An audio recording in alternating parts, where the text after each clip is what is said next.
l'économie de la communication globale, sachez que c'est une étude unique.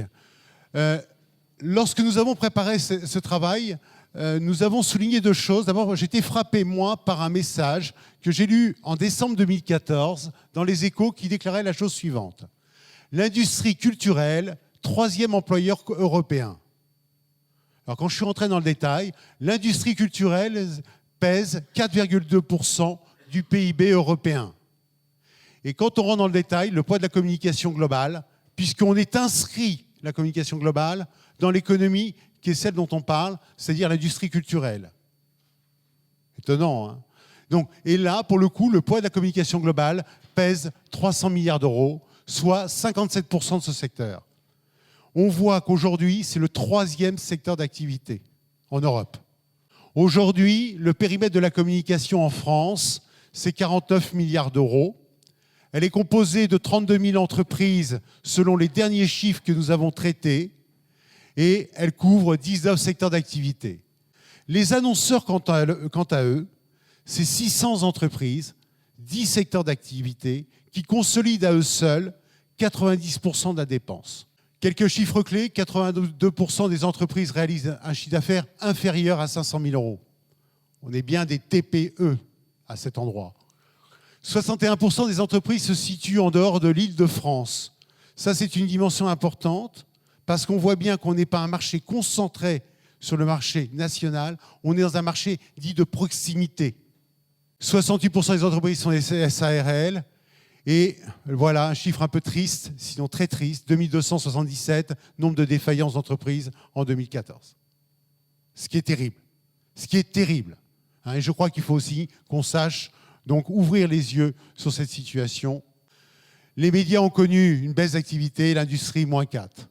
Et vous voyez un certain nombre de ratios, le taux d'OBE, le taux de REX, mais là je vais laisser la parole à Jean-Claude pour qu'il rentre plus dans les détails, la masse salariale et les taux d'endettement selon chacun des secteurs. Et ce que vous voyez là en macro, dans 3 grands secteurs d'activité, nous rentrons en micro sur les 19 secteurs d'activité. Le contenu de l'étude, c'est le suivant, à la fois une analyse extrêmement détaillée des profils économiques, ancienneté, tranche de chiffre d'affaires, catégorie juridique, répartition, mais également en termes de profil financier, puisque vous avez l'ensemble des ratios financiers qui sont utilisés, qui sont source, bien sûr, des bilans qui ont été étudiés. C'est 10 années d'analyse et 100% des entreprises en France. 100% des entreprises de la filière en France. Bon, le profil du chiffre d'affaires, il est évident, il faut quand même le rappeler, quoi. On a une crise 2008-2009 qui est une crise historique extrêmement importante. On a une remontée, 2010-2011, où tout le monde se dit la reprise vient, la reprise va être là. Et puis, on a 2012, 2013, 2014. Je ne dis pas qu'on ne l'a pas déjà connu, mais en tout cas, ma génération, on n'a pas connu des situations pareilles. Et c'est vraiment l'abaissement sur les entreprises d'un niveau de demande, d'une faiblesse de la demande extrêmement forte. Et évidemment, ça ne peut pas ne pas avoir de conséquences, mais pas tout en haut, de conséquences à l'intérieur sur la structure des entreprises, sur leur structure de coûts, sur leur structure financière. Il y a un ratio que j'aime beaucoup, c'est EBE sur chiffre d'affaires. Le BE, c'est le chiffre d'affaires. On retire les consommations intermédiaires, on a la marge. On retire les charges de personnel, on a ce qui reste pour payer tout le reste. Et tout le reste, c'est la rémunération du capital sous toutes ses formes. Cette EBE est un ratio fondamental. J'ai, pour la première fois, en 2012 et en 2013, le quart des entreprises, celles qui ont eu le plus de mal à décrocher de l'activité, à avoir des clients, qui ont un EBE négatif. Quart des entreprises, globalement de notre filière, Dominique, de notre filière, le quart de ces entreprises n'ont pas pu, avec leur chiffre d'affaires, couvrir leur consommation intermédiaire et leurs charges de personnel. Ça veut dire quoi? Derrière, il y a après les dotations aux amortissements, les frais financiers, etc., etc. Ça veut dire des résultats négatifs et évidemment des structures financières impactées. Le quart, un quartile, ce n'est pas un phénomène banal.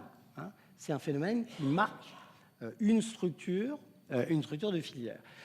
Cette question du chiffre d'affaires m'appelle une réflexion. En tout cas, j'émets une idée avec toute la prudence qu'il faut. C'est qu'on n'a pas seulement un problème de structure de coût entre le chiffre d'affaires et puis le compte de résultat.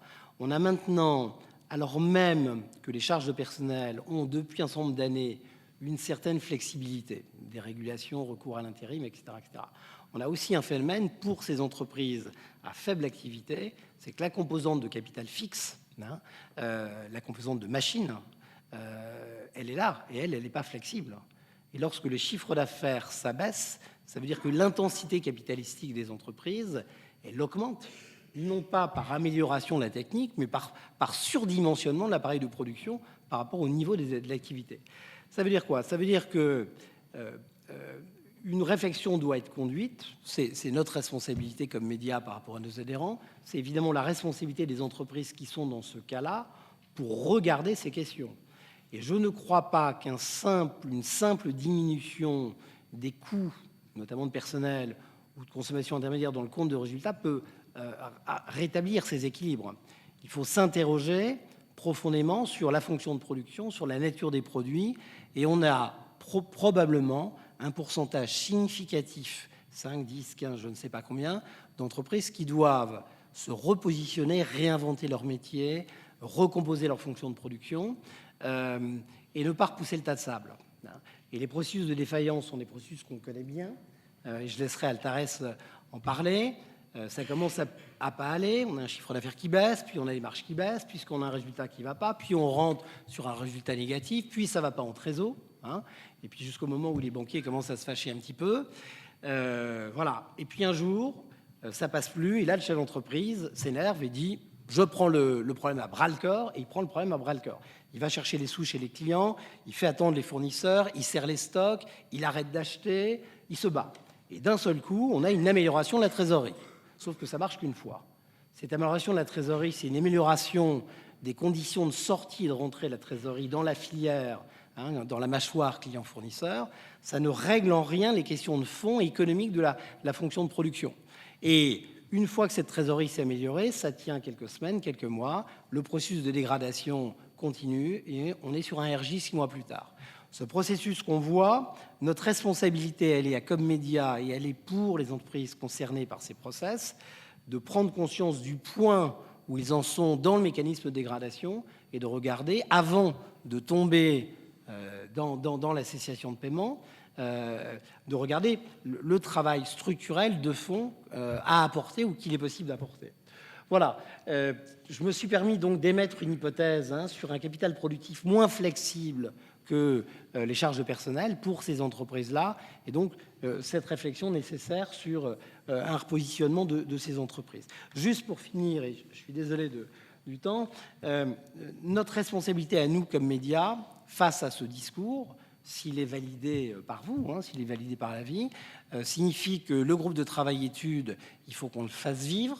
Si vous en avez tous convenance, et probablement il faudra qu'on trouve, on ne va pas voter, mais encore qu'au Sénat, on va trouver une forme.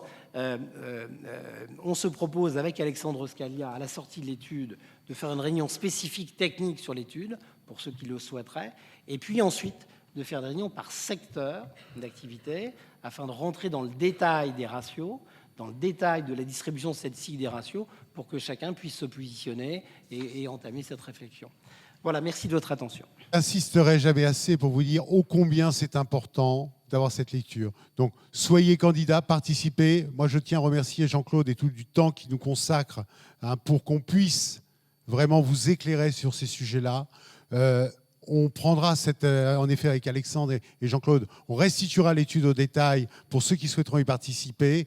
Envoyez-nous un message, envoyez un message à Alexandre pour dire, voilà, on veut participer à ces travaux-là et on veut effectivement qu'on fasse naître ou pas un groupe d'études sur tel ou tel secteur d'activité. Je vous assure, c'est complètement stratégique pour vos entreprises. C'est complètement stratégique.